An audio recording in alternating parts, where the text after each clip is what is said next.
కల్తీ కల్తీ కల్తీ ఎక్కడ చూసినా కల్తీనే. చిన్న పిల్లలు తాగే పాల దగ్గర నుంచి పాలు, పెరుగు, పచ్చళ్ళు, నూనెలు, సబ్బులు ఇలా చెప్పుకుంటూ పోతే అన్నిట్లోనూ కల్తీనే. దేన్ని వదలట్లేదు కల్తీ రాయిళ్లు. రోజుకో కల్తీ దందా వెలుగులోకి వస్తూనే ఉంది. ప్రజల ప్రాణాలతో చిలగాటమాడుతున్నారు. డబ్బు సంపాదన కోసం ఎంతకైనా దిగజారుతున్నారు.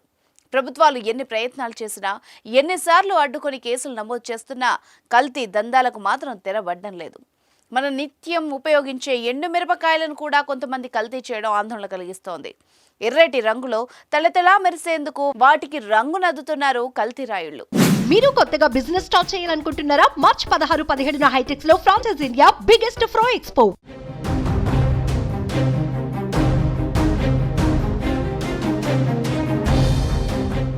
ఎర్రటి ఘాటు మిర్చీలకు ఎర్రటి రంగు వేస్తున్నారు. రసాయనాలను కలిపిన ఎర్రటి నీటిలో ముంచి వాటిని మెరిసేలా చేస్తున్నారు. పాడైపోయిన మిరపకాయలను తిరిగి విక్రయించేందుకు, తాజాదనం తెప్పించేందుకు ఇలా చేస్తున్నారు. రసాయనాలు కలిపిన రంగులో ముంచిన తర్వాత ఆ మిరపకాయలు ఎర్రగా మెరుస్తున్నాయి. అసలు రంగు వేసినట్టే తెలియడం లేదు. వీటిని మార్కెట్లో విక్రయించి సొమ్ము చేసుకుంటున్నారు. అయితే ఈ కల్తీ దందాను కొంతమంది యువకులు గుర్తించి సోషల్ మీడియాలో పోస్ట్ చేయగా వైరల్గా మారింది. ఈ వీడియో ఎక్కడిది అన్నది తెలియలేదు, కానీ వాళ్ళు చేస్తున్న కల్తీని చూసిన వాళ్ళందరూ మాత్రం అవాక్కవుతున్నారు. కల్తీ లేనిది ఏదీ లేదు అంటూ ఆలోచన చేస్తున్నారు.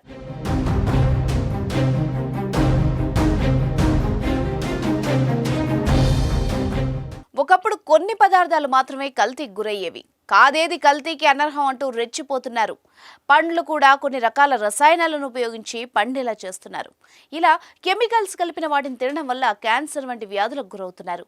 పోలీసులు ఎన్ని జాగ్రత్తలు తీసుకున్నా, ఎన్ని దాడులు చేసినా కూడా కల్తీదారులు మాత్రం తమ పద్ధతులు మార్చుకోవడం లేదు. కల్తీ చేసిన ఆహారం కల్తీ లేని ఆహారం కంటే చౌకగా విక్రయించడంతో అసలు విషయం తెలియని ప్రజలు వాటి వైపే మొగ్గు చూపుతున్నారు.